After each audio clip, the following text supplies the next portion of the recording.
Mic check. Motor Masters podcast. Your host, Main, of course. I'm back with a special guest. I got across from me, ex isolated beauty. Okay, she's not going by the name no more. Clap it up for you. I do want to start it off there though. Tell me about that because you said it off camera. I'm glad you did. So you no longer go by isolated beauty. What do you go by now? Tarika Holland. Oh, just the government name. Yeah. Talk about that real quick. Like why the name change? What it means to you, and Yeah, so when I was in middle and high school, I went by Isolated Beauty as my stage name. And to be honest, it was just my armor. It was just my way of showing up to the world. It felt like I said, it felt like it was my armor. And it was just how I described myself at the time. I think I was just coming into my own and finding out what makes me different. And I didn't always take pride in that. So Isolated Beauty was a way of me seeing the beauty in, honestly, what everyone fooled me into believing was flaws. I've always been able to stand on my own, and that's where I got isolated from. And then beauty, I've always felt like my beauty has always been unconventional to some extent. And so Isolated Beauty was my stage name. And there was a zero in there just because of social media. Someone took Isolated Beauty without the zero. So that's how that kind of came about. But it's always interesting. I do remember that. I remember you saying that, yeah. It's always interesting, seeing people's different interpretations of what the zero meant. So I just kind of left that up to others. And I went by that stage name for up until high school, up until actually this year. It feels like I made the change sooner, but it was literally just this year. It was just time. I was elevating far as my artistic journey. I was falling deeper in love with myself and just realizing that there wasn't anything wrong with Tarika, quote unquote. And as I grew, it became, I think people thought it was two different people, this alter ego thing. And to some extent it was, but I didn't really like the feeling of that anymore. Mm-hmm. And I always knew that it would be temporary. So it was just time. It kind of happened naturally. You get bigger opportunities and you kind of want it to be you versus this persona that you created to survive in certain environments and things like that. So yeah, that is Isolated Beauty. Definitely. Yeah. You can't hit a button. I'm going to clap it up again for you just because, when you talk about something I did an episode yesterday. I was talking about how sometimes you got these sayings that seem so regular, normal, just chill, calm. So I could sit here and say, night and day. What I'm saying? It seemed real simple. Yeah. But if you look at, you, and for me, I look at you, the journey you on. Yeah. And from when I first met you, or when I first heard you, when I first met you, got together and did some content, as opposed to today, it's like night and day. And I don't, you're the same person, you look the same. Right. Yeah. Your approach to the art is the same. I think it's just, it's a level of, I'm not gonna say comfortability because I don't want to downplay what it is, but it's a certain level of confidence I see you exuding now. I don't think you forcing either. It's just there. Yeah. Thank you. And I just noticed that even from the walk in, it's I'm not trying to put too much of my business out, but I'm the type of person I never know because I do have male guests, women guests, and you never know how somebody really want to greet you, right? Yeah. I don't want to always assume somebody want to hug me. Somebody might want to be touched. Mm-hmm. So I put my hand out first, you know what I'm saying? But even you was even the hug is okay. Oh, she is confident, right, Yeah. Because I've been around people that they hesitate. I don't know what to do, and now it's awkward. It's let's just walk right and nothing happen, Yeah, so, I'm definitely a hugger. Good. But yeah. So I know we did some stuff a while back, and I think that might have been 2021. Yeah. And at the old studio, we did some stuff, and it was for UPW, Urban Pro Weekly. And I just wanted them to kind of have some digital. I really was trying to get on their payroll, honestly, but I wanted to do some digital work. I thought that interview style, for somebody who podcasts, I've been doing this for a minute. I know that how much an interview can come to light when you're watching it versus reading it. Yeah. Mm-hmm. I could send you 7 questions today and make a magazine tomorrow and say, hey, my first guest, Tarika Holland. And it's okay, cool. But I can put a clip out and I got to send the rest. Yeah. Oh, it's 2 hours. Okay, let me make sure I'm sitting down watching this. It's it's a different feeling, It is. And I saw that then. I said, well, they need this just to still do the physical copy, still do that, but then also just, hey, boom, if you watch it and you like it, put a little bit of interview in it and watch the full Yeah. one on YouTube. Right. And that's what I wanted, but like I said, it didn't work, and I understand it because, like I said, if something ain't broke, you ain't fixing it. And that's just how Yeah. it goes. Right. Right. But without further ado, I want to kind of get into your story. And I know I interviewed you last time. I purposely didn't watch it again just because I want to make sure I ask all the same or different or better questions. Just tell me, let's start from the beginning. Like, where you from? Yeah. Your upbringing, siblings, mother, dad, kind of stuff. I want to. Right. Okay, cool. So I am born and raised here in Augusta, Georgia. I have a younger brother. And yeah, I come from a full household. Art has always been around me. Music has always been a big part of our lives. I just didn't fully understand the arts world. I didn't understand just how vast it was. But I always knew I loved music. I loved dancing around with my family. I loved watching movies and things like that. And so I think in school, when I went to elementary school, I went to a variety of elementary schools, Jenkins White, Craig Halton, which is not an elementary school anymore. So unfortunate. But that's where I kind of really began to like, oh, the art is actually a thing. I remember being in certain plays in elementary school. I remember being in visual arts class. And also like I was like super smart and stuff like that. And so I was actually like president of student council. So I really was doing a whole bunch of things, and I didn't think much of it. I'm like, well, I'm just doing what I'm supposed to do. I was very academically driven. Straight A student, A B a little later, but things happen. And Well, so, real quick, because you academically driven. What was those drivers? Was it just you? Was it like the household parents? Like some parents are hard on their kids, or just Yeah. like, oh, this firm, not hard like in a bad way, but this firm. Like, what was it that kind of gave you that drive as a young kid? I think it was a mix of both. I just kind of had it in me, but also like my parents always pushed me to just do my best, and I'm very grateful for that. It was never strict. I remember when I got my first B, and I like freaked out. I started crying. Da da da. My mom is literally sitting right here. She's like, Tarika, it's okay. Like, you know what I mean? So it was a good mix of both. I've always seen my parents and just my family in general hustle. So it's one of them things. It's not on you, it's in you. And I think I've just been like that like since a kid. So yeah, I was academically driven in elementary school. I thought I would go that field. But then in second grade, we went to a field trip to Davidson Fine Arts, which is my alma mater. And we saw the Black History show. So it was a bunch of arts, it was dancing, it was singing. And I'm like, oh my God, I need to go here. This is the place for me. This is where I need to be. So I'm a little second grader, and I'm like, I'm gonna go to this school. Mind you, I can't audition until I'm in fifth grade, but I had my mind set on I was gonna go to Davidson Fine Arts. And flash forward to like fifth grade, I auditioned. I actually came in as a visual arts student, and I auditioned. I still remember the audition. I remember what I wore. I wore like this black and white, like not black and white, black and red shirt with like puffy sleeves and some little jeans and things like that, little Converse. And that was my first exposure to dance outside of like just kicking it with your family and things like that. When we did the ballet portion of the audition, or just the dance portion in general, we had to move around with this scarf. And I don't know what it like kind of awakened in me, but I had felt something I hadn't felt before. And I was like, oh my gosh. And then I kind of put it away. Well, there's probably nothing, just being a kid. And I ended up getting my acceptance letter to Davidson, and they recommend you to take certain classes based off of your audition. So, of course, they recommended me to take visual arts. That's where I was dominant at the time. But they also recommended that I took ballet.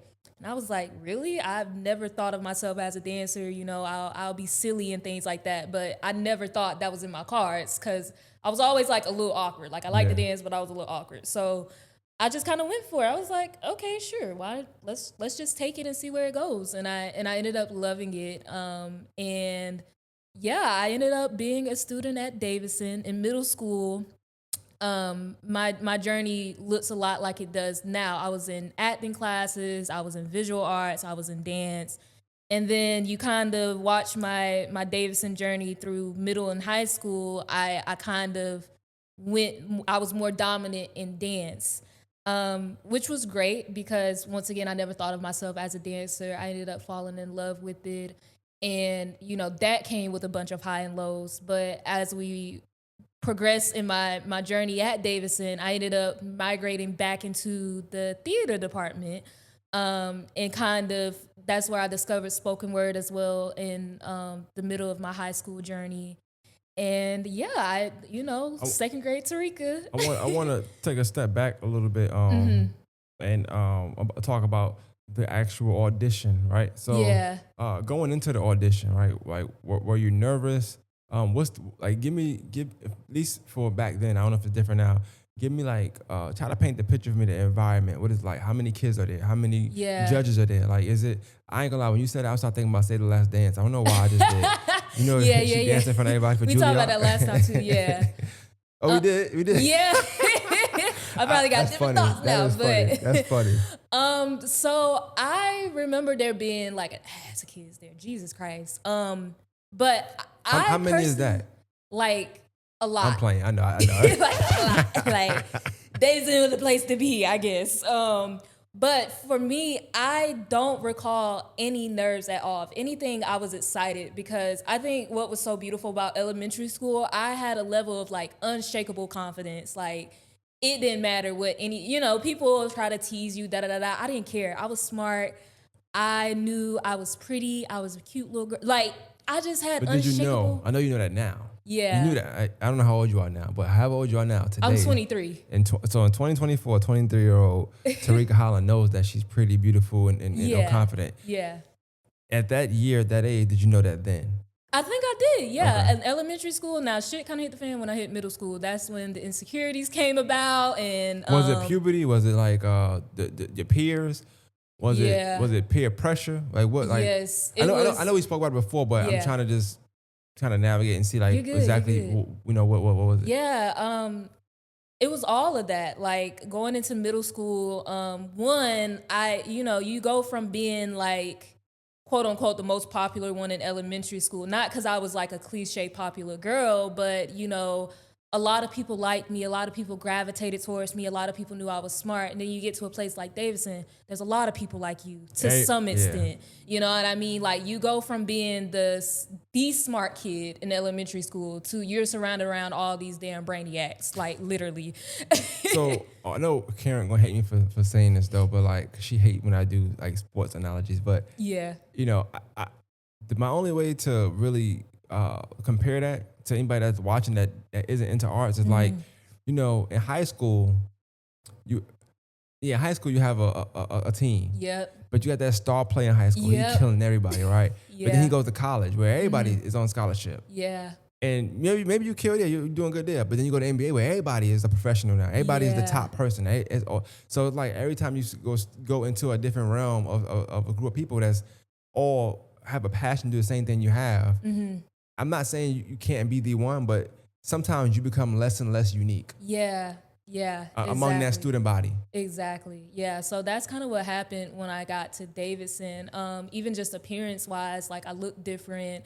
At the time, I saw it as like, oh, my family and I are less fortunate, because you at this school where kids got money and things like that, and it shows in their appearance. So I began to feel like really insecure about that. Sorry, I gotta stop you there. You're good. Ooh. And I asked it because I've interviewed and talked to people from Davidson, whether it's Colin Clay who he went, Karen Gordon went, Yeah. But you bring up a good point in the classism. Yeah. Exactly. We hear about it in novels and books and stuff, but for most of us, we don't ever experience that because we all from the same area for the most part, right? Mm-hmm. But when you go to Davidson, it's not that it's super political, but it is political. It is. You got people, that's funding things, you know what I'm saying? So you got kids that's gonna get into certain things because lay it all their on. uncle been paying this program for the last 10 decades, Mm-hmm. or 10 years. So like talk about that a little bit, just in as much in depth you can go into as far as being at a school like Davidson. But wanting to go there, mind you, so you wanted to go there, but then Yeah. actually getting there and saying like, oh, whoa, I didn't think Yeah. about all these extra Right. parameters and subdivisions I would have to Yeah. deal with. Yeah. So, and like you mentioned, you're going through puberty. Your mind is changing. So all of these factors, along with you have this whole another set of things you're going to be ridiculed for because you're being sculpted into an artist, right? So for me personally, because I didn't look like everyone, because I didn't move like everyone, you know what I mean? I kind of got shunned a lot. I got made fun of, and it was tough. How did you move? I'm not being How funny. I did know I I joke a move? lot, but how did you move? Like, How were you would I stiff or describe the something? way?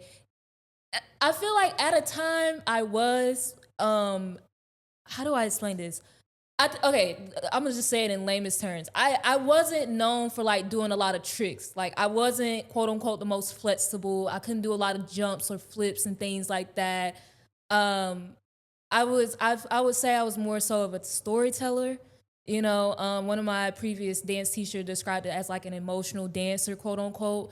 And in retrospect, I can look back and be like, yeah, that was a little, you know what I'm saying? But it was just very unorthodox. You know what I mean? Yeah. It was very But you very didn't. fluid, I But you didn't go suppose. there for dance at first, right? I That wasn't didn't. what you I initially. didn't. And I don't know what it was. Like maybe it was because I never thought of myself and I wanted to explore it, you know what I mean? But I just fell in love. And then honestly, sometimes I think the rejection kind of fueled me as well. Like people telling me I couldn't, or like if something comes easy, it's like, okay, this is cool. I love the challenge. I love kind of like the hustle that dance Yeah, gave me, yeah, you yeah. know what I mean?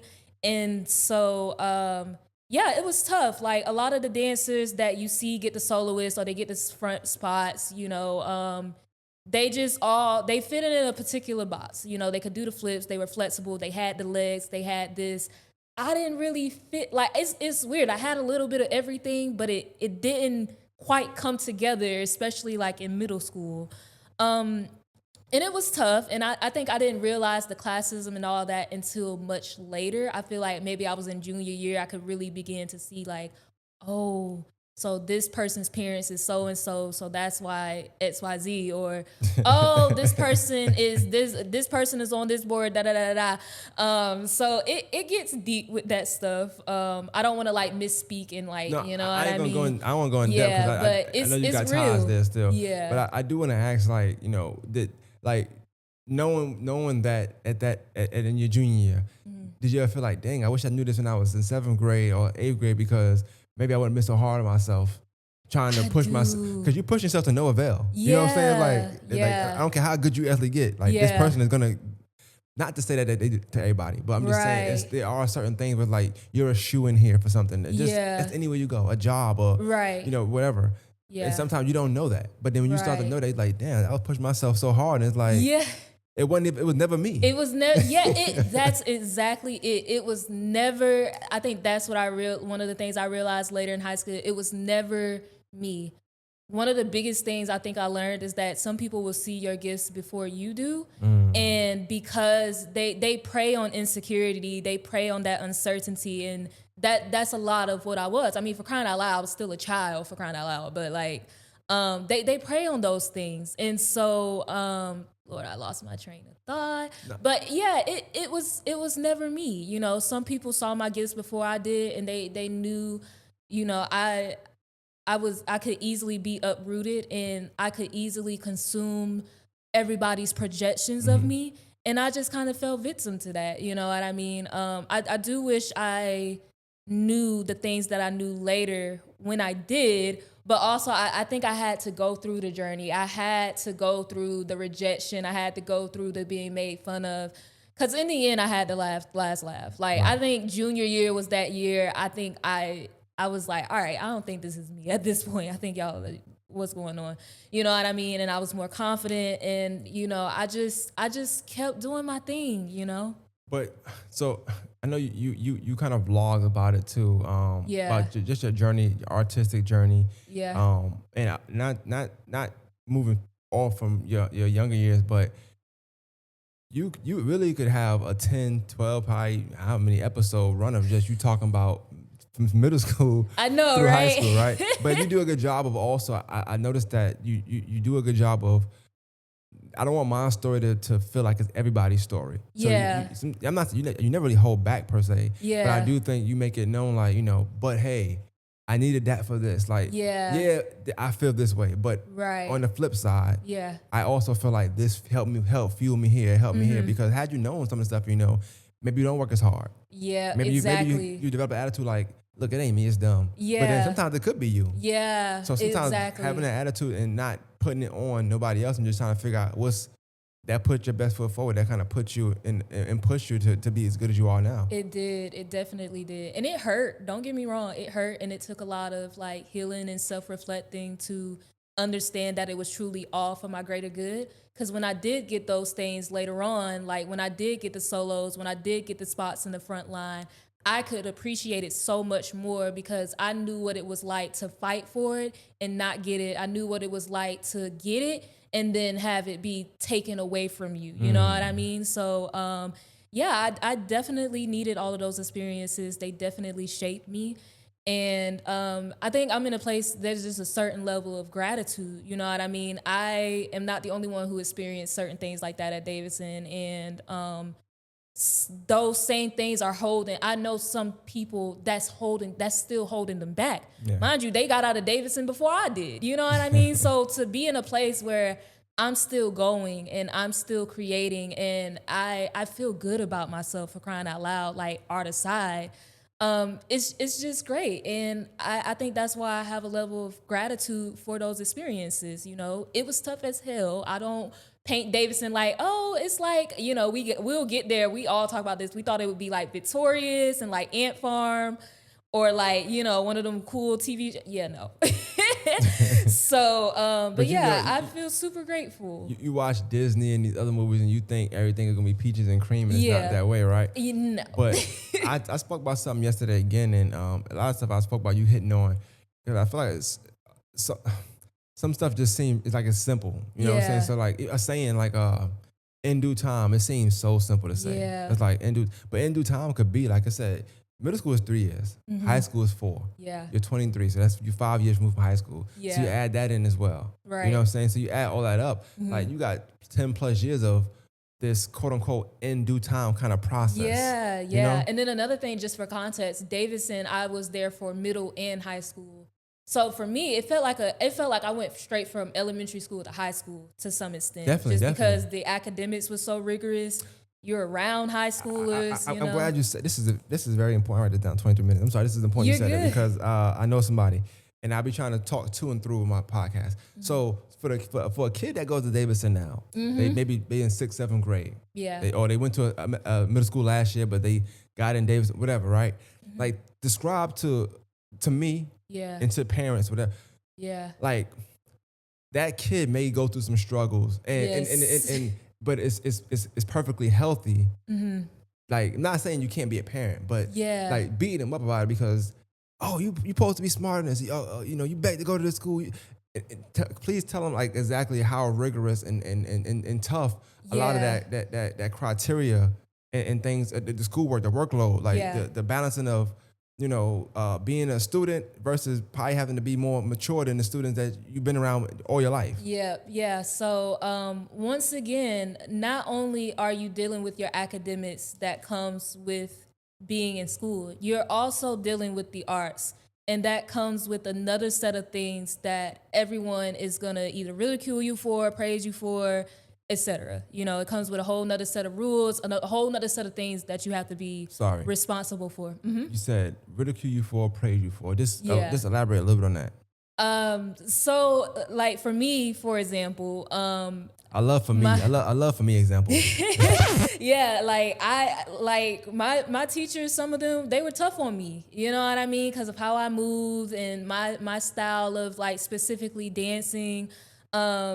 And they were on my tails about it. Was it always right? No. Because at the end of the day, I am who I am, and I can't make myself be like this other dancer. You know, you get compared a lot to other dancers. You know what I mean? Yeah. And so, or they're gonna praise you for it. You do something, they like, oh yay, or oh that was good. Oh, you do this. Oh, you do that. And I think it's just a natural cycle of life. Everybody's gonna either praise you for something or ridicule you for something. You can't please everybody. Far as teachers, and it's tough because when you're younger, I think we take in that criticism way more than we do when we're older. Well, you know, when I think that's more of a teacher thing in my opinion, because when you're 12, 13, yeah, you're gonna take everything personal. Like everything in life is like. Your mom could tell you to clean the bathroom. You might think, why is she mad at me for? Like, bro, she's just giving you chores, bro. It's not, she's not even upset. Yeah. It's a movie I went to see, Inside Out. I saw that movie and I'm like, yo, what was this when I was younger? Like, what was these genius, beautiful movies when I was younger? Because I watched it with my girls and it made me think of my daughter. I think my older daughter, I'm like, yo, sometimes I'm like, yo, she don't like me. Like, yo, she love me. So I be thinking like, yo, why? Cause my younger, she want to hug me all day. Right. You know, my older like, give me a 5. Okay, go. Don't touch me. Wash your hands first. Like, but she going through a different thing in life, you know? And but as a teacher, we know these things, you know, you 23, you know, I'm older now. So, we go through things and we know, okay, this person is 12, 11, they probably going through X, Y, Z. So sometimes when we, even in Davidson or any school where you are probably being hard on someone, you got to think their age and what they possibly going through. Yeah. But for you, and I'm pretty sure other students as well that has been through it, you talking about not just the pressures of peer pressure. Yeah. So peer pressure, I mean, like, you know, like, you got people that's good in class. Now, Tarika, you like, look, yeah, they good, but I mean, I feel like I'm better, you know? So I just feel like and because it's still competitive, you know? Not that they're not good, it's like, but then you're like, all right, well, hold on, why I ain't getting no praise? I feel like I'm doing real good today, and I ain't getting the praise, you know? And then you think about, then it's the workload, it's the academic stuff, and then it's like, okay, well, this crew over here, they all wearing these kind of clothes. I ain't got those kind of, okay, so I don't fit there. So it's like, it's a lot of places you don't fit. You second guess, you question yourself, you beat yourself up. Mentally, you in your head all day. Like the last thing a kid probably wants to go home and feel like their parents is not believing in them anymore. Their parents just feel like they just like, you're not doing good. You're gonna go back to public school. It's like, bro, let me cook. Like, you know, like somebody give me a break. Yeah, it's a lot. I mean, especially when you go through the years at Davidson, you're gonna spend a lot of time there because you have rehearsals. You gotta come home, you gotta do homework. You know what I'm saying? It consumes so much of our time, which as kids, you know, it's one of them things. This is the advice I always give to parents. They're like, hey, my child's at Davidson, do you have advice? They have to want it for themselves, you know what I mean? Because you can want it for them all day long. I think another thing with schools like Davidson, this is where classism come in. We want our kid at the best school. We want them to have this and this, when in reality, that may not be the place for them. And I always tell their child, like, they have to want it for them. Because there was a time, me personally, I felt like I didn't want it for myself anymore. Everybody else wanted it for me. And then once I found out my why, like, I stayed as long as I did and I made it through. We got the diploma, thank you. I knew I wanted to be an artist. I knew wholeheartedly, you know, I didn't know that right away when I got to Davidson. I think I hit 13 and I was like, this is what I want to do for the rest of my life. Like, this, in whatever capacity, this is it. And I knew, even as hard as it was, you knew that. Like, I knew that, yeah. So I was like, I want to be an artist. This is what's going to keep me here, you know? So, like, my journey was not peaches and cream. I stayed on academic probation, a good time I was there.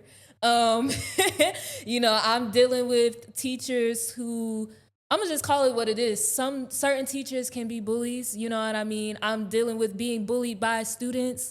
I'm dealing with all of these things, but what kept me there, I knew I wanted to be an artist. So even with the criticism, even with the bullying, even with this, that is truly, you know, what kept me there. So I always tell, you know, parents, like, make sure your child knows their why. And they have that at the forefront of their mind, because the struggles are going to come. They can go to another school the next day. There's still going to be struggles there. Yeah. But what makes it worth it is when you know why you're there. You know why you're pushing through. You know why you're enduring. You know what I mean? But yeah, it's tough. You know, I'm just like reflecting at this point. Like you spend a lot of time away from, but because you're at school so much, like it took it took me being, out of school for like years now to like, just conversations with my mom and things like that. Like school, especially a school like Davidson, consumes a lot of your time because of rehearsals, because of the rigorous academics and things like that. But you said something, and I'm sorry to cut you off, but you're good. I don't want you to lose your train of thought either. But Yeah. you're a different breed now. I ain't gonna lie, you're a different breed. I'm gonna keep it. Let me clap it up for you. I'm keeping it clean. You're a different breed now because like it's last time I had to pull a little bit at first. I'm like, damn. What she mean? Yes, give me more. You know what I'm saying? Yeah. Now it's like you give me a whole rundown. Right. Like shout out to you though. Yeah. But I was gonna say to what you just said, like, everything you just mentioned, I wholeheartedly agree. But I feel like that's why going to that school, it should be for certain people. It should be. Because I think it's a high level of commitment. Yes. That you have to be willing to give. Yeah. In order to just do okay. Yeah. I ain't even saying do well. Yeah. Just do okay. Exactly. And then from what you were saying, like, because I don't want anybody to take this and get it the wrong way. Hopefully people watch it in full. But like, nothing you're saying it makes this school seem wrong. And after, I feel like that's how it should be when you go to a school like that, because that's how the real world is. It is. It is. It is. For somebody who went to public high school, I can tell you, and I just live outside. Like it's the same thing. You're gonna get tried here. You're gonna get tested there. Yeah. They see a weakness. They're gonna prey on that weakness until it become a strength. Right. You gotta really sometimes put your foot down. Like you gotta do things you don't want to do. Uncomfortable situation. You gotta know how to walk away from something. How to walk into something. Yep. It just depends. And I think that's just that side of it. But from what you're talking from the Davidson standpoint, or just the fine art standpoint, if you are going to be an actress, an actor, a dancer, in that arts field, there are going to be days of a lot of rehearsal. There's going to be times away from your family. You're going to be touring. You're going to be out the city, out the state, out the country. Yeah. So I think it just prepare you for like what you really trying to do. Because most times, I'm assuming, and you tell me if I'm wrong, people that come to Davidson or go to Davidson have these high aspirations and dreams of like the big screens, LA, TV, just doing it at the biggest level. Right. Yeah, but believe it or not, like a lot of them, they're at the school because, it's a good school and it's more rigorous, I suppose. Once again, people's parents put them in because of how it's going to look to them. But believe it or not, like even just thinking about my graduating class, I think I am one of probably, I can count everybody on like, I want to say maybe one or two hands, like at most, that actually are continuing to pursue the arts.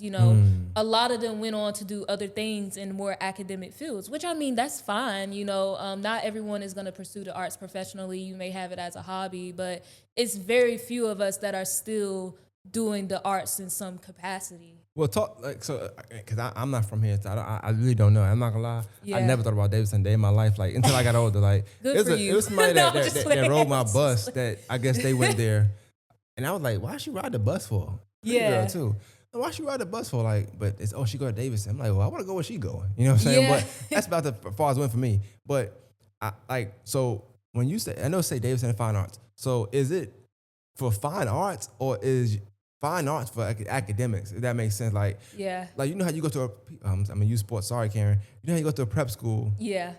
And to further your basketball career or your sport career, and they put you around sports people, and then you kind of go do that. It's for sports though. So is Davidson for arts per se, or is that like the attraction and like it's just other things that lead you into other rooms and doors? I feel like that's what it was at a certain point, but I think it has just kind of changed into a school that just so happens to have arts. You know what I mean? Because once again, a lot of us didn't go off to pursue the arts. And I think the silliest thing is that, you become a senior, or say you're struggling to kind of stay in the school.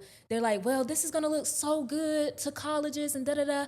I got to college, they were like, where's that? What's that? I'm like, so you mean tell me I bust my ass all this time in this school? I get out into the real world and these people don't even care. They asking me where this school. I was pissed.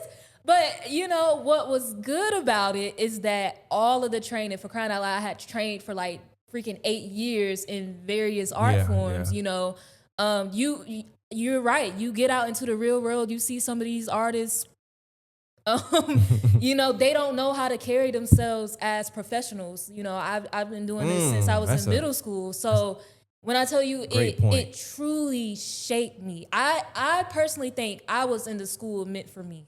You know what I mean? So it's one of those things. Or even thinking about some of my friends that didn't go off to pursue arts, they get to college, the academics are a piece of cake. Because, for crying out loud, they was working our asses off when we were there. You know what I'm saying? College, they make it seem like, oh, you know that meme? They're like, this isn't going to fly in college. Mm-hmm. All that shit going to fly in college. Let me say that, okay? Because when I tell you, professors are so chill, and it is, sometimes Davidson, it's not that serious. Well, you know what? It's funny, so it's like a tale of two worlds because, and we'll get other stuff in a minute, I promise you. But you're good. It's like, I was talking, I did a podcast on Sunday with the girl who ran to the sand, Ash, and she mentioned going to Hefzibah, something like that. And just always been top of our class and all that. But then you get to college, like in public school, they tell you the same, every teacher got the same script. Yeah. That's not going to fly in college. But yes, the thing is, in public school, only thing that didn't fly was the stuff I did after school. Because I didn't have to go study. I didn't live that life. I went home, all my homework was done before I got home. Yeah. Because I was smart anyway, so I did my homework, boom, boom, I'm going home, I'm outside. Right. So I didn't have to live the life you live. I wasn't in rehearsal, none of that stuff. I'm outside, I'm playing. Right? You're right. But then you get to high school, you get to college, and it's like, oh, I got to study for real because I can't like get all this in my mind. Yeah. And it's not just the regular answers, you know what I'm saying? Yeah. It's not open book tests. It's not half the class failing, so they give me freebie tests. And I'm just racking up, you know what I'm saying? Also, college, you paying all that damn money. You have a lot 100%. To lose. And also in college, they not gonna call mama like, hey, Tarika has a Never. C. You might wanna. It is all you. So you gotta be on your shit. But that's what's funny is because you think of things like you mentioned, like some of the teachers maybe being hard or this happening, but in hindsight, it's as much as you know something may be wrong, or you may be off. Yeah. It just helps. It does. Like it helps. Does. I used to hate like report card or project report and like I know I ain't been doing right in this class last 6 weeks, right? But it's like, you need that because that's what keep you on your toes. Exactly. That's why you're able to have the all A's and B's, you know. Exactly. That's not spoke about enough. Like you need the structure, you know. And I think that's what, if anything, Davidson Fine Arts gives people that want that kind of structure, but it gets you prepared for the real world, whether you're gonna be in arts or not. Yeah, exactly. Interview style, like how you deal with people, how you talk, how you enter a room, how you exit a room, how you control yourself in the crowd when they reading the room. You know, all right, this is not a room you're gonna be telling these kind of jokes in. Yeah, exactly. You know? Exactly. And so I like that. And my daughter, she mentioned wanting to do it, but once again, like it's one of the things too, like you said, you have to have that. You have to know your child. Yeah. That's, I think, and I don't know, I'm gonna ask you this. That's probably a good question. Your mom's here. Like, your parents, did they know? Like you wanted to go to Davidson. Did they know that you was dedicated from the minute you wanted to go? Did you ever come home like, I don't want to go back no more? Like, did you ever come home and be like, yo, Ma, look, I love you. You know what I'm saying? I know I asked to go to school. I don't want to go here no more. Listen, my mom's sitting right here. Baby, we stayed in that principal office, okay? I'm telling y'all, and I know it's probably hard to believe, I stayed on some type of academic probation. There was times, I was getting made fun of and it was bad, and I may not have said anything, but my mom knew. There's been times my mama was up there, I ain't even know. That one cracks me up. Mama be knowing. Yeah, so there's definitely was times I was just like, man, I don't think I can do this no more. But the thing about Davidson, once you leave, you can't come back. So I had to really think, like, am I gonna endure? Am I gonna get my shit together? Because like sometimes it was me. Like I wouldn't do my work, at the time, especially in middle school, I was dealing with what at the time I didn't know what it was, but I was dealing with my mental health. I was depressed, and I feel like the anxiety was there and things like that. But why? I guess I'll get a little personal. I was depressed, and trigger warning, I was like self-harming, things like that, just because of the pressures from everything. The pressures from just being a teenage girl, comparing yourself, the pressures of the arts, the rigor of the academics and things like that. So I was in a really dark place, and I definitely had times where I was just like, I don't think I can do this anymore. But because, my mental health at the time, art felt like what was saving me. Yeah. You know what I mean? The fact that I could dance and I could release my feelings and I could write, what's going on in my head. It may have been painful because I was creating some darker stuff, but art was what was healing me. And even though it felt like I couldn't do Davidson anymore and all the academics, I also could not imagine my life without art. So I felt like if I would have left, I don't really know what would have happened to me in a sense. And so, I stayed and I pushed through and I got it together. When it came to the bullies, mom made a few little visits occasionally. I'm not making this up. She right there. You can ask her, okay? I believe it. I could look at her and tell. She don't play that. Right? She ain't playing that. She didn't tell me till like after, mind you, I done graduated. I did some college. Mind you, I was supposed to be well out of. She's like, yeah, I came up to your school that day. And then I'm like, Mom, what the? Hey, look, like, you do your job, she do hers, all right? Yeah, they were like, do you want Tarika to be here? She's like, no, my child is in class. She needs to pay attention. We gonna talk right here about how your child is fucking with my child and how I like that, okay? So yeah, I definitely had some tough moments where like I was just like, yo, I cannot do this anymore. I was just feeling so low and things like that. But I pushed through. We got the diploma. And I think, but that's why we still here too. When you think of these schools and them being like a honor school or just a school of high integrity, that's why, because like a lot of that pressure gonna make a diamond. You know what I'm saying? But you got to get through it though. Yeah. And to do the middle school and high school, I applaud you. I definitely, I record a guy named Carlton Clay. I believe he went there as well. He's definitely he loves art. Like he films all this other stuff he does.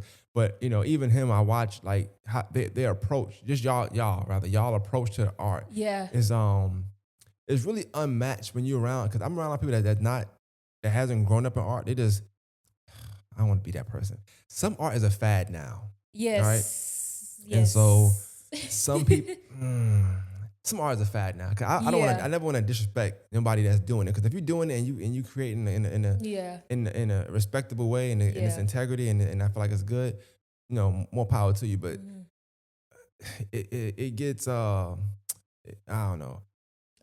We right here. Yeah, okay. I get what you mean. I don't want I don't want to be that person. Yeah, no, I get you. I get you. But when I see people that haven't grown up around it, and how they approach it, but then looking at somebody like you, somebody like Carlton, that like just the way y'all approach the art is really unmatched. Like just your punctuality, your tone, how just the vulnerability. Yeah. Like I mean for something small. Yeah. Whether it's an interview, Carlton could do a 10-minute thing. It's like you just see so many different layers peel off him, and like damn. But that's what that middle school, high school, all them days of wanting to quit will do for you. Right. It's like a player that played. Cameron gonna kill me for real. But to play basketball, they might can make 100 shots straight. Go on a game and don't make no points. Right. Yeah. But they are pro because they can do that because of all the training they've done. Yeah. So it just you just built for a certain lifestyle and a certain rigorous activities. And that's, like I said, filming, all that type of stuff. I watch Carlton film and all right, we're gonna be here this time, this time. We shooting this angle, we shooting that angle. I'm like, how do you know all this stuff? I would have forgot 5 angles just to get home. Right. And so I want to talk about, I know you graduated from Davidson. Like, what's life like after Davidson? I know you said in junior year you kind of knew like, okay, I'm gonna change. So talk about you peeling back layers of yourself to kind of become more confident and start to feel yourself more. Yeah. I think it was just a timing thing, I think we try to skip our healing process. I had to have that time where I kind of like moped and wallowed and kind of felt sorry for myself. And I was taking in everybody's projections of me. But to me, I think what happened with me, I just got tired of feeling that way. I'm like, there's gotta be something more to just life in general, you know what I mean? And so, I just kind of began to just work on building myself up, building up my confidence. Even just as a creative, as an artist, I just started going outside of Davidson. I'm like, okay, well, I don't fit whatever this box is that y'all are trying to put me in. I'm just gonna start branching off and doing things outside of Davidson. So that's kind of where Isolated Beauty kind of came about, because I started performing at open mics here in Augusta and like locally. Of course, that later led to other places. I would dance if it permitted. I think it was my sophomore year, the summer into junior year. That's when I began to share my poetry and my spoken word more publicly. So I really just kept going, you know what I mean? And, with you keep going, and eventually I did become better. I'm definitely not the same writer I was, say, junior year of high school than I was in middle school. Of course not, thank God. And of course I'm not the same writer I was in junior year than I am now, thank God. But yeah, I just kept going, and I think when you get older, you have a different level of maturity. At this time, everybody's getting ready to go off to college. I think I began to like see people for who they were. Like, I'm like, okay, let's take all of these academics aside. Let's take all these rewards and trophies, and you get this, you get that. I think it was, I swear it was junior year. I really looked around at like a good bit of my class. I was like, a good bit of y'all are actually full of shit, or you're just not a good person. I'm so serious. I was like, yo, I'm like, I really worry for you going out into the real world. You know what I mean? Or you realize like, oh, they may have had the clothes, but you realize they didn't feel good about themselves, or their family had the big house. They had the cars, they had this. You go to these people's house, there's no love in their house. You know what I mean? And I think that's why I wish I knew what I knew sooner, because I think I would have been more gentle with my parents. I definitely went through that angsty ass teenager phase where I'm like, Mom, this is this. And, I was ungrateful in a sense. You know what I mean? So I definitely wish I knew sooner, because Well, I said earlier, like, it's one of in due time things. You don't know. Like, in due time, you find like, oh, I did have the better parents. You realize I have it all. I have love. Support. You know More what I mean? I support. have real love. I know people whose parents wouldn't let them pursue the arts. You know what I mean? You still hear it today. Oh, you're not going to school for no art, or you gonna get you a real job. My parents, once they knew that I was serious, and they could see that I was serious. Like, it's one thing to say, Mom, I want to do art. My mom's like, okay, cool, show me. You know what I mean? And once I was showing her, she put me on the path to be the artist that I am today. I'm professional, and not just thinking of myself as an artist, but as a businesswoman and things like that. So, yeah, I think junior year was the year that it all clicked. So I just kept doing what I was doing. I went outside of Davidson to build opportunities and shows and things like that. I felt better about myself. And then I think I graduated 2019, and I went to Valdosta State University. I was a dance major. What made you go there? I'm just curious. Okay, so I ain't dissing. I just want to know. No. It's funny, low key. Because I didn't have the best GPA going right into college, I kind of knew my options were limited. I kind of knew where to strive. I wasn't striving for no damn Ivy League. They gonna look at me like I'm crazy, And I think, to me, it was a level of doubt still in my talent, in a sense. And it was also a level of doubt in the fact that, like, financially, I didn't know what was in our means to do. So I was like, okay, this will be my first time away from home. Even that part of it, I was like, let me stay in Georgia. It's cheaper, And then Valdosta State came about. I may have seen, like, probably something on social media or something like that. And I was like, they have a dance program. I'm like, okay. This could work. It's not that far away, 4.5 hours. I'm like, okay, this could work.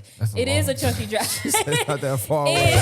Just half a day. And it's like South Georgia, so you can imagine. So it was. I believe it or not, I put all of my eggs into one basket. I'm like, okay, I meet the minimum GPA. It's not that far away. I just put I was like, I'm just gonna go for this. If this doesn't work, I don't know. I'm just not gonna go, I guess. And I ended up getting really lucky. I got accepted into the college itself. I got accepted into the dance program. And yeah, it was great. My first semester there, I was soloist of the dance concert. Oh, wow. First Congrats. semester. So, all that time in the back line, And No, you know, hold up. Yeah. Yeah, you funny. She funny. I'm for real, listen. But like this, like tell me, like speak on that a little bit about like, okay, so you go to this you're in different school, different place, no politics. They don't know you, you don't know them. You're not from here. Everybody from different walks of life, you know. Yeah. And they got their dance program. You go there and unbeknownst to you, soloist now. All right. So actually in my audition for the dance program, I don't know where this confidence came from. I was like, I don't take no for an answer. Like I was just like really telling them like, I'm not fucking around with y'all. I tell them this before I'm even accepted, okay? And I guess they were like, wow, she's serious, okay? So we ended up, I want to say this first. I needed that experience away from home because one, I grew so much into my own. You know, it's nothing wrong with staying at home and having, you know, a loving family that you can stay at home with, because not everyone has that. That's a big blessing. But the level of growth that I experienced, that's where that real self-confidence began to come about, because you're not there with mom to tell you, oh, you're doing great. You don't have this biasness of these people who have seen you all these years telling you you're great. You have this new set of eyes on you. It's like an even playing field. Yes. And so that college was where I realized I'm actually great without anyone telling me, simply because I simply am, you know what I mean? And yeah, we auditioned for, because you have a season in college, like the shows that they do and things like that. Theater and dance were kind of migrated together. That kind of naturally happens anyways. And so I auditioned. I remember the audition.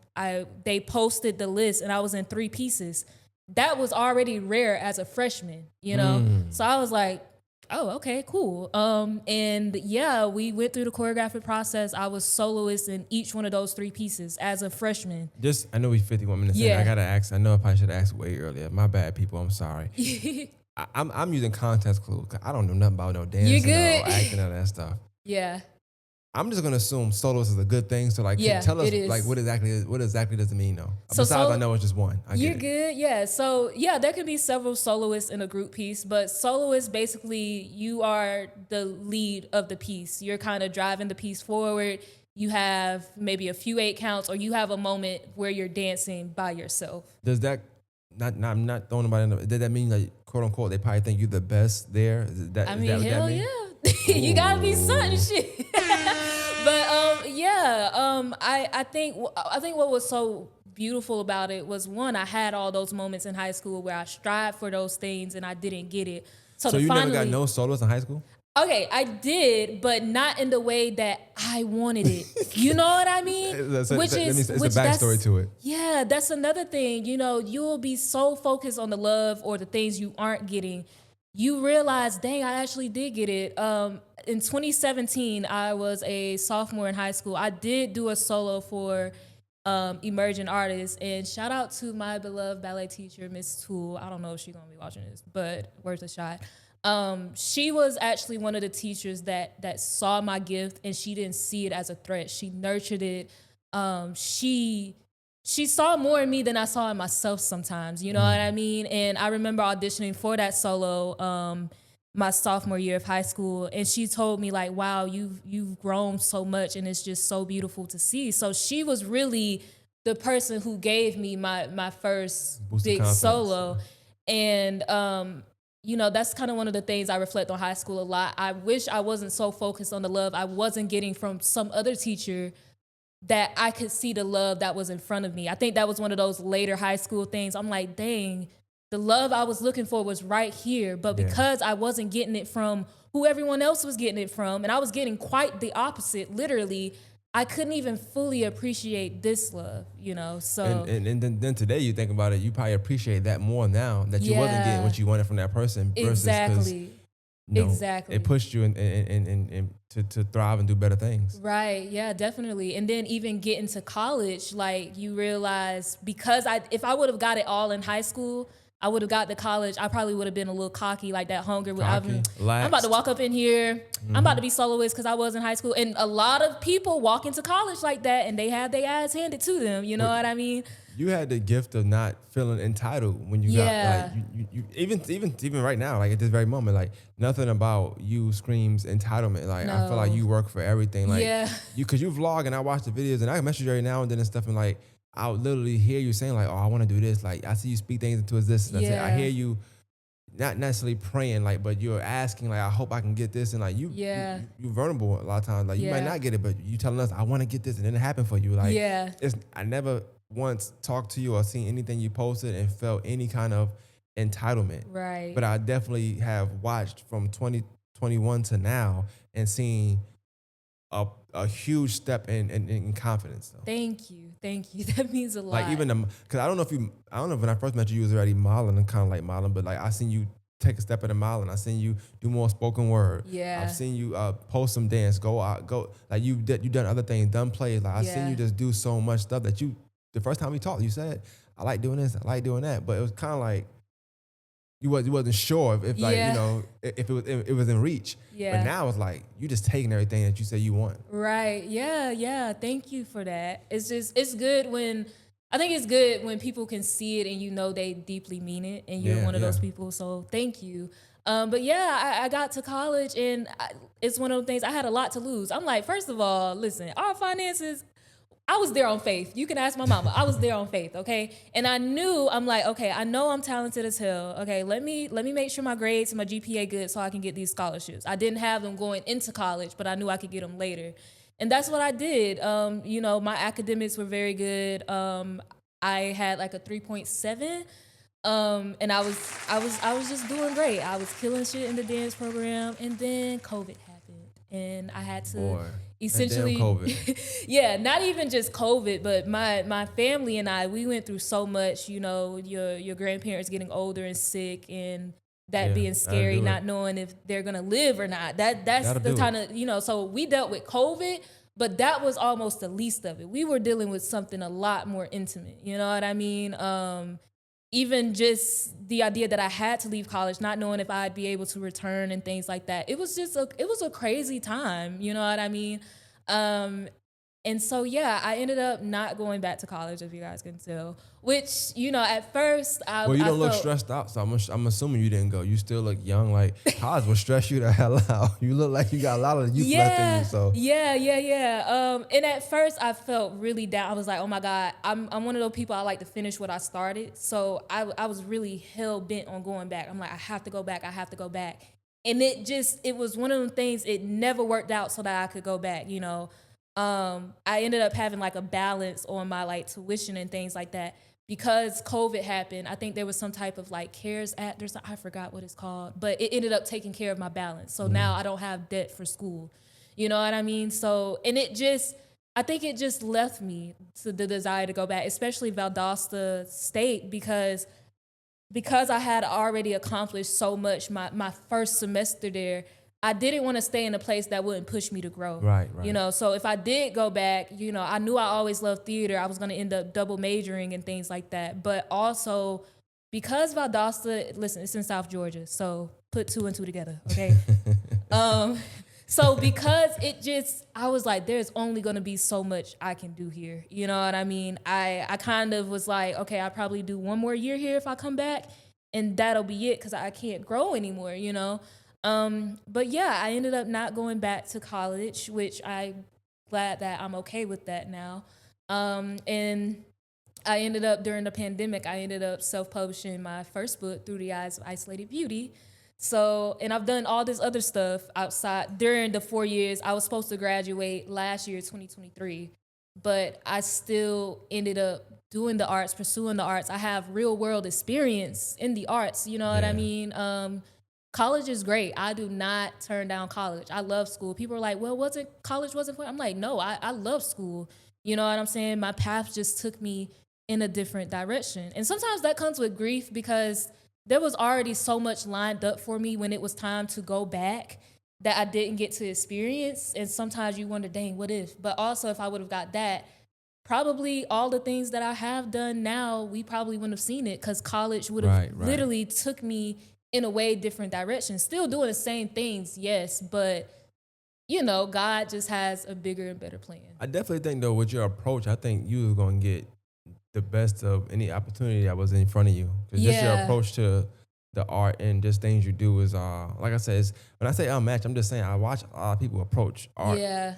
I mean, I podcast, so I see this on a day to day. Even how you come in here, like just you came in and got straight to it. Like everybody Yeah. don't do that. People come in, they play around, they want to talk, you know, you're doing some things as well. You're doing some little spoken word. I think my goal was to try to get you out the show was just like, let me try to get you on camera doing some stuff. Yeah. And I just try to share all the time. And so I like that. But that also sparked me and said, I want to do this more for more artists. So I started to do that. So you was the Yeah. first one. Oh Then I started wow! to do Look at one. Yeah. there. I You did was the not know first that at one. Yeah. all. Remember you came back and did another one. But Yeah. like you were the first one. I said, Wow. I can do this. Yeah. And that's when you have, I got a Brother Trav segment. I got you.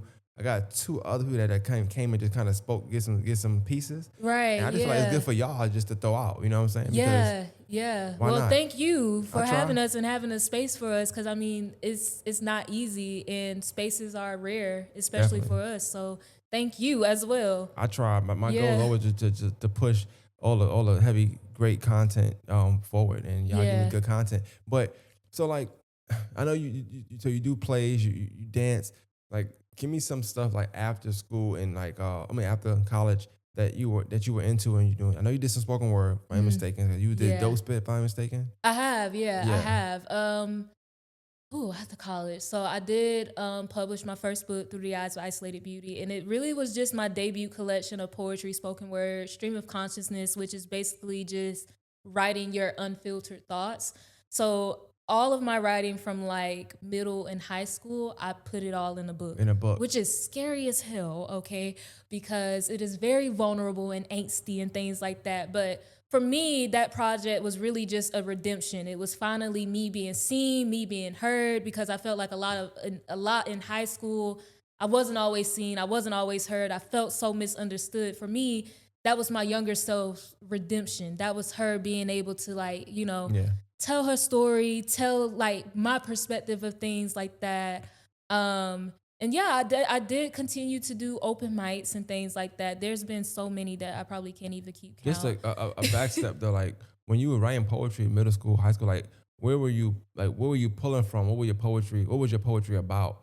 And 'cause I know you speak about different times, whether Yeah. it's challenging, this, that, and third. Yeah. Were there good times? Were there any good poems? Like Yeah. is it dark? Is it, like what kind of poetry are we talking? Yeah, a good chunk of it is dark, especially the first chunk of the book. But I think a lot of it to me, that book is like there's light at the end of the tunnel. You know what I'm saying? Okay. Anytime I'm like at a show and I'm selling the books, I'm like, I give a trigger warning just because I do get very candid about my experiences with my mental health and about love and lust and all those things. So I tell them, I'm like, it's a little dark at the beginning, but just kind of give it a chance. You know what I mean? And so yeah, it really was just about my personal experiences and my feelings. Naturally it's kind of about art because I went to a performing arts school. So I talk about the rejection and I talk about being bullied and having a beautiful group of friends, but still feeling like, the lesser of the friends. And I talk about my little situations that you get in with little boys and shit like that in middle school and high school, whatever. Child, whatever that. Yeah, I talk about all those things. I do want to ask you, like, so when you see, or if you ever run into, I don't know, what's it like seeing someone that quote unquote bullied you in school, whatever, but whether it's social media, whether it's at Walmart, Yeah. Target, I don't know, Target, I don't Yeah. know, but like what's that experience like? What do you feel when you see them? Like, how do you approach it? Like, Yeah. what is that like? Well, it's safe to say that anybody who made fun of me is not doing better than me, okay? Especially when it comes to an artistic standpoint. Like, oh, you move weird, or I was told I was very awkward. I was kind of, it was some truth in it. I was kind of awkward when I first started spoken word and things like that. Everybody that had something to say, nobody's touching me right now. They weren't touching me then. Let's just call it what it is. But they saw my gift before I did, and they preyed on the fact that I wasn't as confident. Right. Seeing people now, I it'd be like that higher self thing. I try to just approach it as in, that was just another stage of my life. We're done. Another interesting thing that happens is that the people that make fun of you become your fans, and they're just your biggest fans, and they're under your pictures, and they're under this, and they're, oh my God, Tarika, oh my God, Tarika, you know. So I ended up truly just having the last laugh. You know what I mean? You know, I try not to be, unless you did some downright like just bullshit to me. I try not to be ugly. Like I'll speak, I'll be cordial. You know what I'm saying? But yeah, it's interesting. Like everything that everybody had to say, I've either proved them wrong or it wasn't true to begin with. You know what I mean? One thing I do want to say, and I'm not like trying to like be on a person's side, I'm on your side, of course. But you know, I definitely want to say, good side I to be be feeling on. like definitely seemed like it, right? Definitely, it seemed like though, like in high school, it's so many kids are going through so many things. Yeah. So even when you say like they're bullying, most of them kids be soft anyway. So they kind of just following a trend. Yes. But also like like you said, people see your gift before you see it, right? Yeah. All right, cool. I'm gonna hurt you before you can try to hurt me. Exactly. I'm gonna make you feel how I might feel if you find out that I ain't what I really say I am. You know, but it's a lot of that in school. So you talking about the classism, the groups. You know, that's why school's how it is. It's grouped up because it's strength in numbers. Yes, if 5 people hang together, it's hard to tell all 5 of them lame. Exactly. Because together they seem cool as hell. That is so true. You know what I'm saying?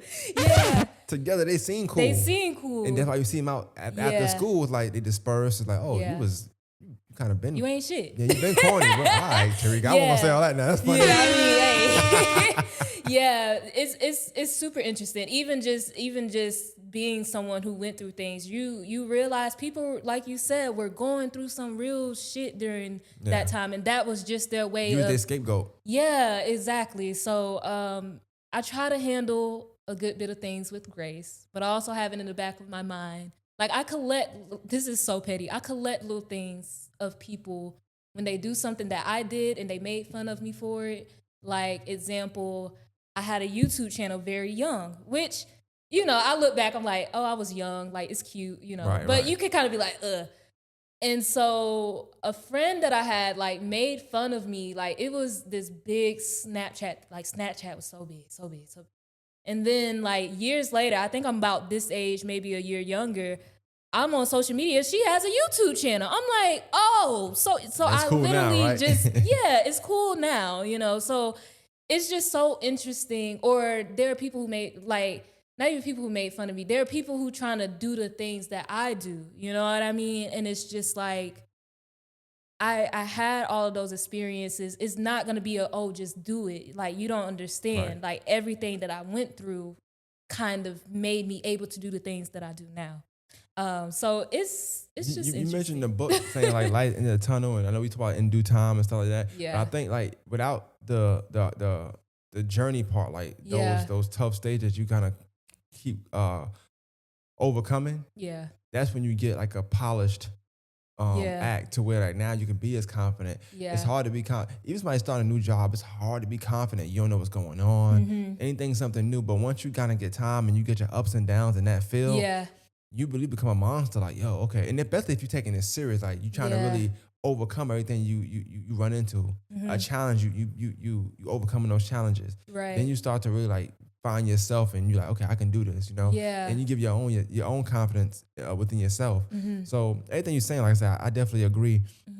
You're the first person from Davidson I think I've talked to, or probably only that I talked to, that I felt like they struggled in certain things. Yeah. But then I also see a lot of times people get older, they will say like, yeah, I struggle, but I feel like they also was in a group maybe where like they had their own clique, so their weaknesses wasn't really showing. Yeah. But deep down inside, they was feeling a way because of this or because of that, and they tried to do certain things. Right. I don't know if you watch this or not, but you know, something that's just keep running my mind is the Bel Air.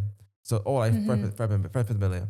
And I think about like, even they at a fancy school, whatever, all his money is 730, but people still have issues. Yeah. You got a guy feeling like he got to be perfect, so he's on drugs. Yeah. You got this person feeling like they got to do this, so they doing this to cope with that. You got this person that is insecure about this, so she's with this person, don't like him at all, but this guy or girl adores this person, but like they got a little fake thing going because it's helping her security or insecurity rather, And there's so much of that intermingling that like that's how it's like a really bunch of pieces that's just like not fitting, but together for some reason until you're able to find your piece that fit, you know? Yeah, yeah, real. I try every now and then, you know. But no, but so I do want to talk about this. So I know you said you're in playmaking. Tell me real quick. I want to kind of get into this, like the theater part. Like, what's the cool thing about theater? Because I know you perform. So before I get to the theater question, tell me what's that feeling like on stage? Whether it's poetry, whether it's theater, I don't care. What does it feel like to perform and actually do well? Like, Yeah, what's the feeling like of having a great performance? yeah. It's unmatched. Like it's one of my favorite feelings ever because so much, especially now in my creative process, I think compared to like middle and high school, I would create because my mind was just running rampant. But now that I'm in a place where like I've built an audience and my opportunities are getting bigger, you know, the best way to describe it, shout out to Vanessa Most Elevated. She described, I had a show, she described my work as like it's been slow cooking. You know how you put something in a crock pot Yeah. and you leave it alone for like hella hours? That is really what a lot of my creative process looks like now. You know, I used to have to write and I used to have to create a lot of things because I had to get the shit off my mind, you know what I mean? I needed a place to put it. But now that I can kind of regulate my emotions a little better, I can take my time, which is so great. But it's so nice when you know, like, say, a lot of my poems, I don't know why 2 years is like the magic number. A lot of my poems have taken like 2+ years to write. Like, I would get out a little bit and I would leave it alone. I would come back and I'm like, you know when something's finished, you know what I mean? And I wouldn't give up on it. I'm like, I'm not gonna toss this out. It's good. Sometimes you gotta live a little bit more. Sometimes I've had this happen. I'll experience something. I'll be like, boom, that was exactly what I needed to finish that piece. So it's so great when you know all of the hours of rehearsing. Say I'm choreographing a dance or I choreographed a dance. You know, I was previously a dance teacher this year. Um, and you just see everything begin to come together.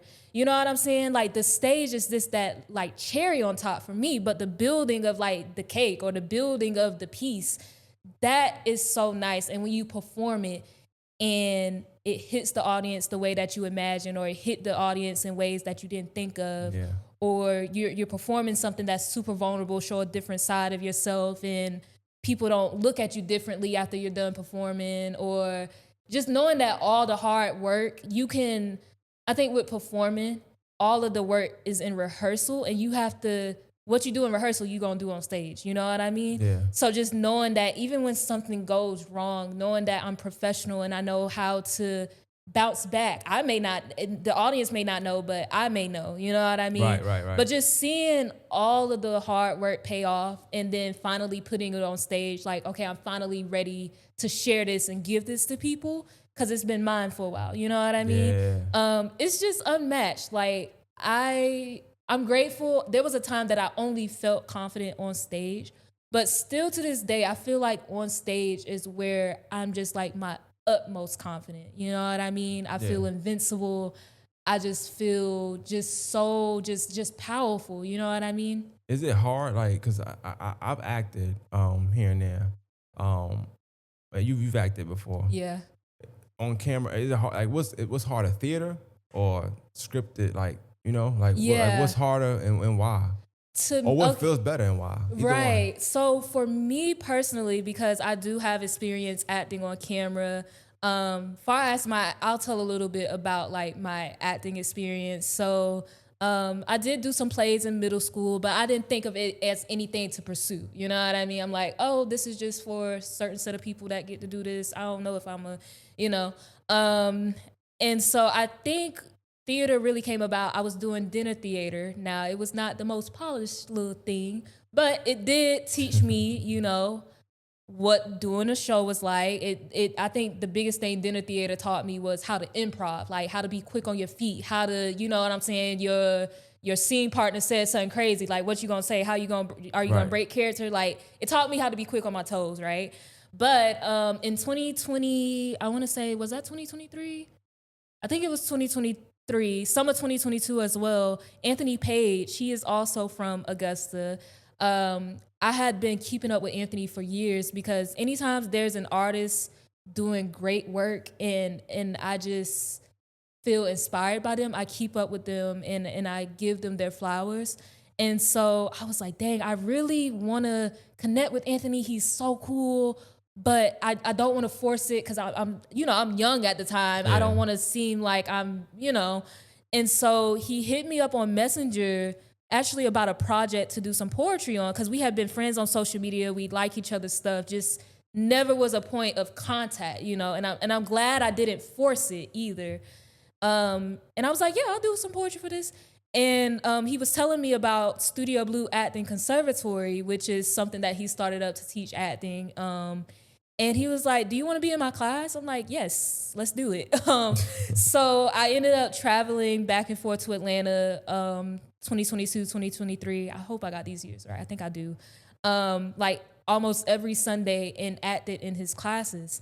And it was very unorthodox. It wasn't your typical acting classes. You stare in front of a book, or, you know what I'm saying? He has a very unorthodox approach to, I think, just art in general. And I think that's why we connect so well.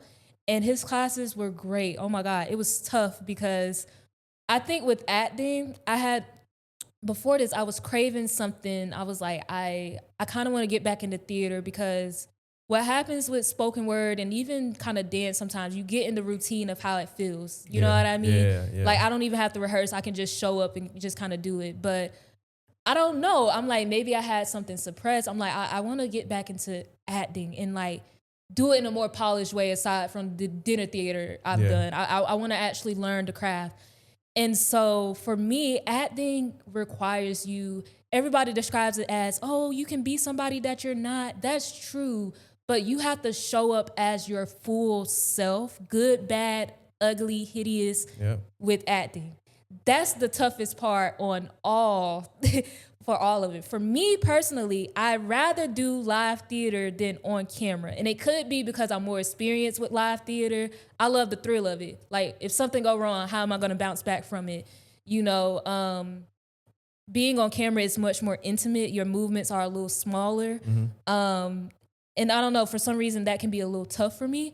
But on theater, you get to be bigger and you get to connect with, like, you get to physically feel the energy of the audience and things like that. You got one time to get it right. That's it. Don't mess up. You know what I mean? On camera, you can do that shit. All right, let's do it again. Which is good. You know what I mean? But different feeling. Yeah, different feeling. And so, yeah, I personally, probably because I'm more comfortable there, like doing live theater versus on camera. But I do have experience on camera. I would love to gain more experience on camera. But yeah, acting is tough. It requires you to be vulnerable. I definitely remember some moments in Anthony's classes and a project that we filmed for called Ancestral Accents, where these hidden figures that we have in our Black history, we tell a bit of their stories because there's so many, It was definitely some vulnerable moments. Like, it was tough. I never heard of him, but now I need you to make that connection. I feel like I want to have him on a podcast. I just feel like he should be speaking about stuff like this. You should. It sounds interesting to me. Yeah, you should. I'll send you like his email or like his number. Now, do what Karen Gordon do. She like make a thread. You text me and him and say, "Hey, this is Jermaine." Blah, okay, blah, yeah, blah, I'll do Bobby, that. whatever. Yeah, he's literally incredible. So I know you did the acting thing, and I just want to make sure I get to this. Cause I don't want to not get to it, but like, you had a play. Yeah. Did you write this play? You wrote it. Okay, no. But you were okay. Let me ask you this, because you're a boss now. I don't know the action. I don't know how to have an approach you. You had a play. Yeah. Were you directing it? Like, what was your play? What was your position with this play? All right, let's go from the beginning. So before that, there's this play called Our Love Story. It is written by Zaziria Wright and Renee Gordon, who is actually the producer of the play as well. I did this play last year, 2023. And it was directed by my good friend. She's also like my big sister, Kiara Iman. She was actually in Praise This. It's a William Packer film, and she ended up directing this play. She had told me about it, and I was like, yeah, I'll audition. I am not one of those people, like, just because it's my friend, I'm going to audition like everybody else. I don't play that. They shouldn't play that either. So I auditioned, and I ended up getting before that, Our Love Story is about Renee Gordon, is about her aunt and uncle, Dorothy and Isaac Jackson Jr. They are a couple who have been married for 75 years. They are from here. And basically what happened in the 1940s in Augusta, there was a flood, and it flooded over 50 city blocks. And this flood was the catalyst that brought them together because Isaac's family ended up moving here to where Dorothy was. And Haynes Institute, which used to be Lucy C. Laney, that's where they met at school. They met as kids. They didn't meet anymore. They met as kids and they went their separate ways. And then this flood bringing them back to school, that brought them together. And they married young, which was super duper sweet. And they've been married for 75 years. And our love story just tells their love story from kids up until now.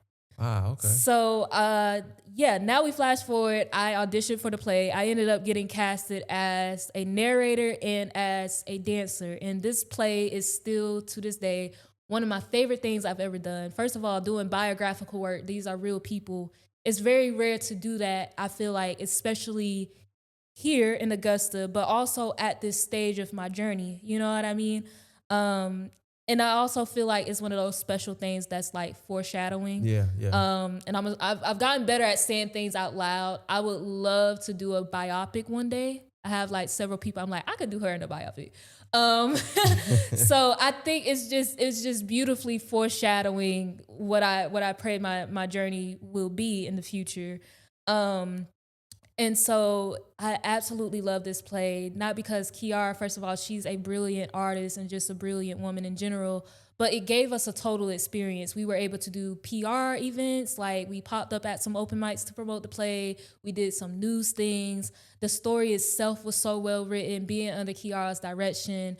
The cast was great as well. You know, we had a lot of ups and downs per any production, but you would never know looking at the play. And the fact that I got to use all of my gifts, I got to dance, I got to act. I also we were able to write scenes for the play. So I got to share my original poetry as well. And what was so special about the role as a narrator was that because of the way that the script was written, the choices that I made as an actress, I somewhat played Mrs. Jackson as well. So it was just such a special experience. They loved it. Renee is great. And now we're going to flash forward to this year. Crazy enough, I'm gonna tell this story real and raw, okay? So I was in between jobs. I was a camp counselor at the Crop Center. They do a little summer camp there. Okay. And the summer ended. I'm like, oh shit, what the hell Season am changed. I gonna do? You know what I mean? So I was feeling very just nervous. Like I have no idea what work is gonna look like for me. I was super nervous about that. So there was a day, you know, any family goes through hardships. Look at this freaking economy, rent, da-da-da-da. It was a day where, like, you know, I could kind of see the stress on my mom's face, kind of like, something's wrong. You know what I mean? And being an adult child, also being the oldest, you're going to jump into action like, what can I do? So I am sitting on my bed and I'm like, I need a fucking job, okay? So I called my previous job that I was at before I was dance teaching. Mind you, this is all this year. I was a dance teacher. I worked retail. I did the camp counselor. I've lived a lot of different lives. So before I did the dance teaching and the camp counselor, I worked at TJ Maxx. I called them like a toxic ex, like, hey, are y'all still hiring? Y'all, can I come back? Like I literally said, like, hey, can I come back? And so I didn't get who I wanted on the phone, but they was like, yeah, just let's just apply first and da-da-da. They have not called me back yet. Thanks a fucking lot. But I think it's a good thing though. It's a good thing. It's gonna come around. So I called them back. I'm like, I gotta do something. I gotta get back working. You know, being an artist, it is kind of somewhat inconsistent in a sense. It's very unpredictable. You know, that's another thing that we deal with. And I shit you not, the next day I wake up the next morning from a message from Renee Gordon asking, she's like, hey, I'm going to bring the play back again. Would you like to direct? Mind you, I had never directed before, you know. And the fact that she even thought of me, you know what I mean? I was like, yeah, this would be my directorial debut, but I'd love to, you know, being that, one, I have 10 plus years of experience in the performance arts, you know, and being that I was in the original play, you know, I wasn't exactly the first choice. Certain people weren't available. Yeah. And I say that humbly because it just goes to show What really did it was that I was continuously sharing my art on social media. Y'all know I be spamming everybody's shit, okay? 100%. But I have to, because that is what's putting me in people's face. But if I wasn't doing that, if I still wasn't pushing my art, which is something that I believed in, I probably would not have crossed her mind, because the way she described it, she was like, I just kept seeing your stuff. Like, of course she knew me from being in the play, but she was like, I just kept seeing your stuff. And she got that good feeling like, I really think she could do this. You know what I mean? So that ended up happening. And of course it's at a standstill right now because of the hurricane. But I just feel so grateful, even when we began those rehearsals, just getting to know that side of myself. Yeah. You realize every single thing on my journey had led me to this moment, and I knew what I was doing. It didn't feel like my first time directing. So it was just been so great so far. I had actually heard some things about you and that process. Well, that's what stayed on my mind a lot. Yeah. So I hit you. I'm random. I hit you at random 2 in the morning. I don't care. I hit random. Hey, I want to do a podcast with you. It might be 6 months down the line, but I'll be telling people I want to do it. Yeah. But I remember hearing it, like, even, I don't know if y'all had like a stipend or something, but it was like I know the people y'all had, because it was kids, right? Mm-hmm. Yeah, the people y'all had in the play, they could feel like it was something real. Yeah. You getting compensated here. Yeah. Hey, it's not given. We're gonna take you out if you're not doing right here. Yes. Like I heard these. I'm like, okay, that's it. Yeah. You mean Tarika was saying that? Yeah. They're like, Yeah. it's a different Tarika now. Yeah. All right, cool.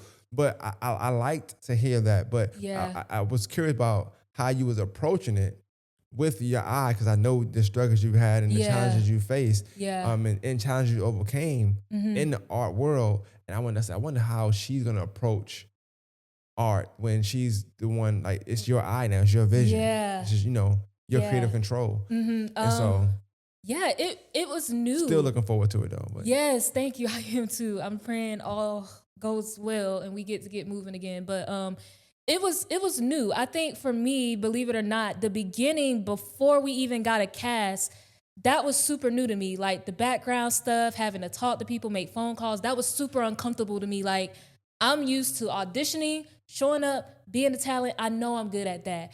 But like you mentioned earlier, you get to a point in your journey where you have to like put your foot down, you have to get stern.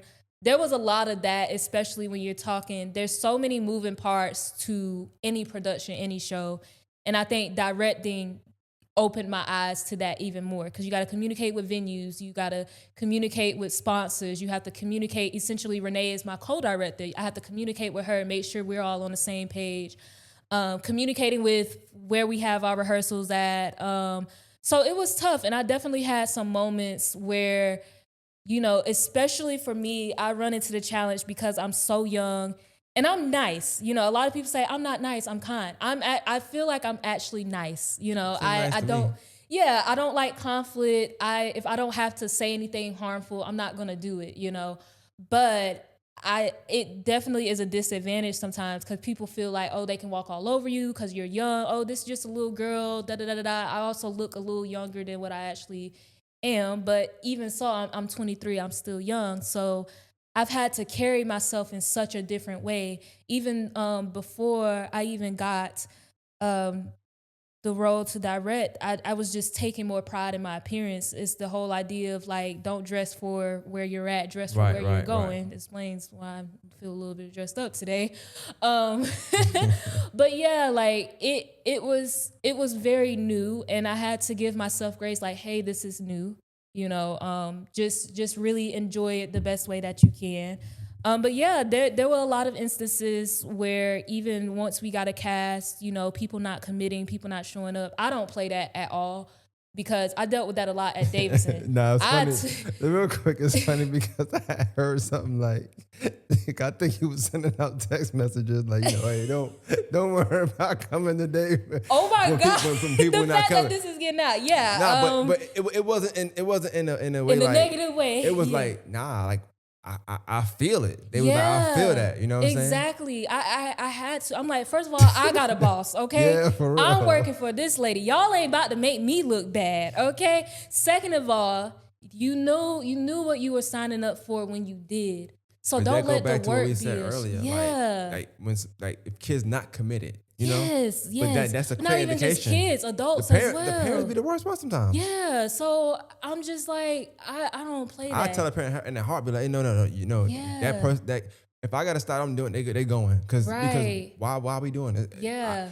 I really care about art, Yes. even if not Yeah. involved like that Right. much. I'm like, no, find a way. Yes, exactly. And We made some decisions, and yes, that is very true. But at the end of the day, it's for the betterment of the art. We're Yeah. telling real. I think another thing that's so serious to me. This isn't no fictional like, oh, this is just a made up story. This is real people. This is their life. We can't play with nothing like this. You know what I mean? Yeah. You shouldn't play with any art to me. 100%. But when it's biographical and this is real people, they've lived their lives, we gotta do justice to it. Yeah. You know what I mean? So yeah, it was either shocking like seeing me like that. You know, I am a very patient person, but I think during this whole process, because I'm still in the process, we just on a brief intermission, it has tested my patience like no other. I'm like, oh, what? Things that test your patience, test you are the things you need, in my opinion. Yes, yeah. But I do want to say something because, and this is a current theme. You know, even if it was strenuous or stressful or just sometimes overbearing, Yeah. I think that's a big indication of like, you know, the journey you've been through. Because I feel like if something don't stress you or something, Yeah. it might not be for you. Like I think Yeah. your story is like stress overcame. Yeah. You know, Yeah. hard, challenging, overcame. Right. Got over it. And I think if anything come easy to you, it's probably not even for you, technically speaking. Yeah. Like I don't think you said anything yet where something came easy. Yeah, no, it has not. You know, my mom always says that, you know, the devil doesn't attack anything that doesn't have power. You know, so if I wasn't getting attacked, especially during the play, like there's so much that just was happening. Even when I was a cast member. So when me directing, of course, I'm dealing with a lot. I'm responsible for everybody essentially. Right. You know, and we got attacked. First of all, we got attacked with this flood. We got attacked with, hey, this may not be the right cast member for this. We got attacked with, you know, even not even just an attack. Me doing something new, like I was able to speak in front of the government to receive funds to help support the play. You know what I mean? Please, I know I said that. Yeah. Please speak on that real quick. I called Karen going to that. Say, hey, yo, I'm having Tarika on that. She's like, oh, she's a rock star. She went crazy for like 2 minutes. Like, yeah, we got any questions? Because I got time. Yeah. She's a rock star. Oh, let me tell you, she's great. And she told the story. She was doing a lot of different things. So I don't think she told the story the best. Wasn't her best Karen Gordon story. But she definitely told me like she rocked it. Tell me a little about that. She said that, you know, she pretty much, you rocked it. Like you had it. You did it. Yeah. So basically when you're doing a play, it takes a lot of coin. Okay. Being that Renee is the producer, of course she is funding this with her own money, but any help that you can get is absolutely great. Definitely. So, you know, we had several meetings before we even did auditions and things like that. She's like, hey, so I won't be able to be there, but you're going to go speak in front of the government, you know, essentially pitching the play and asking for da-da-da. I'm like, yo, what the? Girl, I don't do no shit like that. I dance and act and you know what I mean? I'm like, of course I say, okay, yeah, I'm gonna, you know, I'm like, okay, yeah, sure. So I ended up, I think what made it so special, of course you're asking for money, but because it was something so near and dear to my heart, it didn't even feel like that. It felt like I was just talking about the project and we just so happened to be asking for money to fund it. So I remember just getting ready. Karen Gordon, shout out to her. She's one of my biggest inspirations, and she has just seen me and supported me wholeheartedly and genuinely throughout my journey. She hit me up before. I guess they had put out a list of everybody that'll be speaking, which I didn't know any of this stuff. She's like, hey, good luck tomorrow on, in front of the Arts Council, right? Yeah. Yeah, in front of like the government, like the commissioners and things like that. The mayor was there. I was like, oh shit, okay. So she hit me up like, hey, good luck tomorrow. I'm like, how does she know about that? And I guess she saw the lineup or something, and she was like, hey, they're gonna ask you about these things. Luckily, Renee knew somebody that, you know, was involved in that world, and she was able to put her own game as well. So she was like, hey, you know, she was like, I'm just ask you these questions, see if you got da-da-da-da-da. There was one particular question, I don't know it off the top of my, I do know it. It was one question like, why not go to the Arts Council? Why come to this city? You know what I mean? And that was one of the questions that I didn't actually have an answer for. And you know, you got to have a blunt answer and then the professional answer. So I was able to like get a more professional answer through talking to Karen. Go to improv. Yeah. So I remember, you know, I got dropped off there at the building. You know, as soon as you go in, they check you for security. That shit was scary as hell for some reason. Even though I know I ain't do nothing, I'm just like, oh my God, please, okay. And I was so nervous. Like I was like actually like shaking. And it was so cool because I had seen the setting like on social media or on like TV, but to actually be in it, I was like, oh shit, like this is so cool. So I'm like, maybe I'm really excited. I think it was nerves because I was shaking like a damn, I was shaking. But then once I got up there and I started speaking, and I think you can watch it back, you'll hear me get less nervous because I'm like, I'm just passionate about this. You know, I think even being a previous cast member, I could tell you what the actors are gonna get out of this experience. You know what I mean?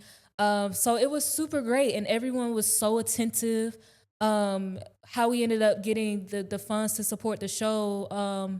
The guy, his name is Benish Brown. I don't know if you guys know him or not. Yeah. He was like, wow, you really captivated everyone, da da da da. I think I kind of approached it like a performance in a way, even though I was doing more so like public speaking in a sense. And everyone was attentive. Treated like theater. Yeah, and so pretty much it went so well. They were ready to like support us right then and there. Wow. You know, and that was, I didn't realize how rare, mind you, this is my first time doing it. I didn't realize how rare that was until like several people told me like, you hit the nail on it, like you got it, you know what I mean? So I felt lucky to be able to do that. I think also like just going back to like elementary school, I always loved my academics and social studies. So it really kind of like sparked something there. Like I was like, oh wow, this is actually so cool, you know? So yeah, that was a great experience. And I'm grateful I got to do it. That's dope, man. You know, so I only got 1, 2, 3. I got 3 questions. I got these questions. I'm gonna let you go. I promise. You're good. Take your time. Could you? I write stuff down as I'm going through for clips, but I write stuff down to not cut the person off sometimes. I want to ask later. Earlier in the very, very beginning, you said something about your art being sculpted or sculpted art or scoping you as an artist. I'm not sure. Yeah. When you think about your journey, like how has your journey sculpted you to what you're doing right now? Yeah.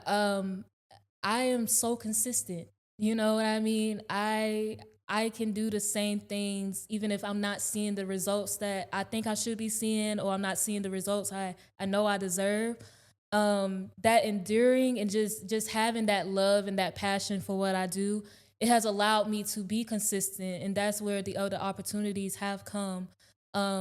Even all of the experiences that I have on stage, whether it's something small like an open mic or later a feature, or it's something small like reading a script and bringing it to life, or actually being in the play, you know, everything has led me to this moment. You know what I mean?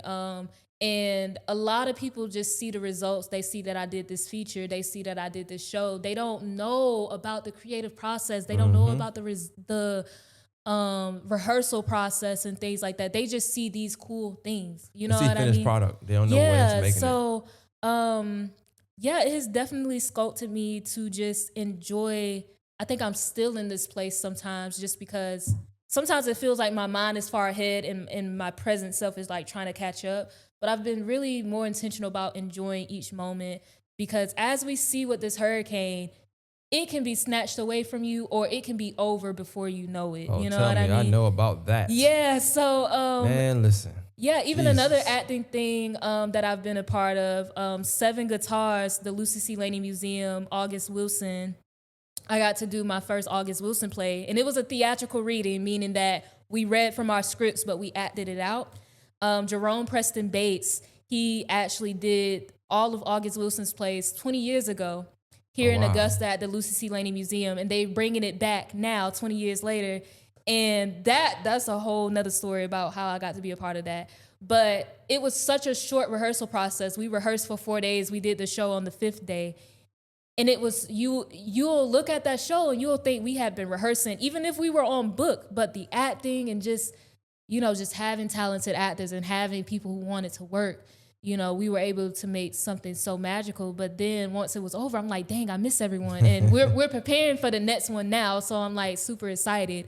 But yeah, I've just learned everything has sculpted me. The good, the bad, the ugly, the rejection, the victories, all of it has truly made me the artist that I am today. Because like you said, I'm not entitled to nothing. I'm gonna work for it. Definitely. I just enjoy what I do, no matter how hard it is. Even rejection sometimes, I still get rejected to this day. Ain't shit sweet, okay?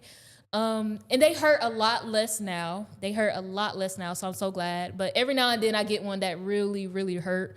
But even so, every rejection is just redirection. You know what I mean? You don't know what God is protecting you from. You don't know what other opportunity that's a better fit is going to come in your way. You just never know. So yeah, everything has sculpted me. You know what I mean? And it's just beautiful now. I think when you think of a sculptor, you may have the base of it, but what it feels like now in my journey is just taking that toothpick and like doing all of those fine details and things like that. So yeah, I definitely feel like those teenage years and Davis and things like that was like really building up that base. College, you begin to add more details, but now I think I'm really beginning to fine tune everything, gain more experience, grow, and all of those things. So yeah. The other question I got is earlier you mentioned time. I had a guy. He's a videographer, so he's an author as well. I put a clip out today about it. He said he mentioned time as well. He was like, it was something to the effect that when you something about like when you have time, you can kind of do the art the right way. Yeah. You can't put a time on art per Right. se. And I wanted to know like what are your thoughts when you think of time and art as far as like rehearsals, as far as like the stage plays you do, Yeah. or just your creative directive, like how synonymous is time with great art? It is everything. You could tell when somebody took their time on something. You can also tell when someone rushed something. I think what really like hinders the creative, like just kind of changes our perspective on the creative process is probably like celebrity culture, especially in the music industry. Sometimes you see people pushing out albums. Yeah. One of my favorite artists is Bruno Mars, and Bruno might do an album every 4 years. But baby, when he dropped that album, oh, best believe it is no skips. You could tell he took his time on it. Yeah. You know what I mean? So, first you gotta live life, especially something so like intimate like art and so personal. You gotta live a little bit before you even begin creating. So that takes time. You know what I'm saying? Like I mentioned earlier, like I've had pieces I've been working on 2 years, and I'm just now sharing them. But I had to live a little bit more to get the experiences or to even feel a certain feeling that I could write about or I could create about. Yeah, remember you said you was like, I might get experience and think, oh, I need. That's why I needed to finish this poem. Yeah. I needed that experience to finish this poem. So yeah, that's dope. That's dope. Yeah, exactly. So time is everything. Like, of course, there are certain instances like where things move fast. Say you're directing a play and you gotta be diligent with your time, or you get to those bigger opportunities. They film in a movie, like you gotta get into character kind of quick. Yeah. But also all of this time that I'm spending now, especially when I did 7 guitars, I played Vera, by the way. I was able to get into that character because of everything else that I had experienced prior. And because I had the acting skills, I knew the techniques, I knew what my process was, I was able to do something quicker. Or even, dance teaching, when I would choreograph, I used to not be able to choreograph a 3-minute dance in like a week. But because I've built the skill, I've built the muscle, now if you create something in a short amount of time, it's good. It's not the time that you created it. It's all the years you spent studying and rehearsing and honing in on your craft. That's what created that piece in that short amount of time, not the actual time you spent creating if that makes sense. So time is everything. Like when you have the time, take all of it that you can, but also there's going to be times where you are on a time limit, and that's where you lean on your technique, you lean on, those skills and those you know what I mean? Those tips and those tricks and things that you learn along the way. So you got two more. Like I said, I know I have four. This one, it says, well, I wrote, what would you say, the younger self, but I want to change it. Because I wrote this as you was talking. I know I wanted to end with these.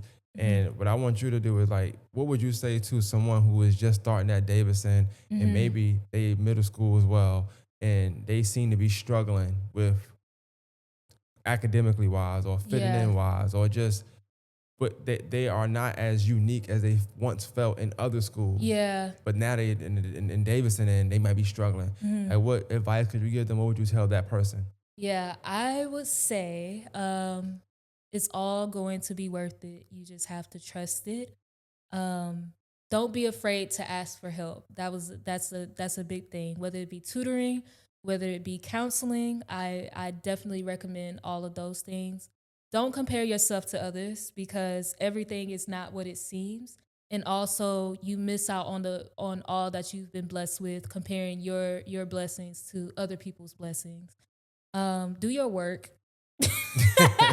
No, I'm so serious. I swear to God, I had times I just did not do my work. Okay, do your work. Okay, you know, a lot of people aren't good test takers, but you have that cushion if you do everything else. You know, you can kind of afford a C on a test. You know, so do all of your work. Show up as your best self. Show up fully. Commit fully to something. You know what I mean? Don't half-ass anything. I say this is a line in my second book. Some bad teachers are just broken students. Yeah. Some bad teachers are just broken students. So if you're dealing with a teacher that is bullying you or making fun of you or making you feel less than, that's a broken student. They are projecting something onto you. Sometimes they will see into the future and they see your gifts, and it's probably something more than what they had when they was your age. Don't take that so personally. That's a them problem. That goes for bullies as well, as far as other students. People are projecting, people are hurting, and sometimes they do the wrong thing and they take it out on other people instead of healing it themselves.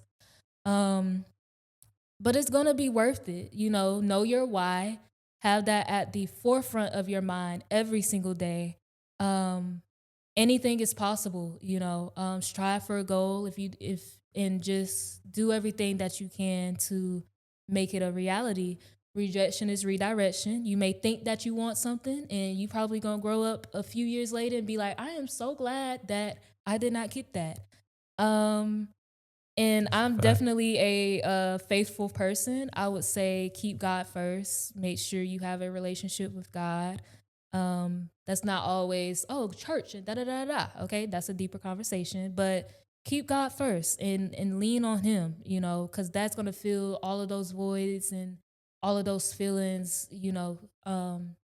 Give that to him in a sense, and trust that he'll guide you through that.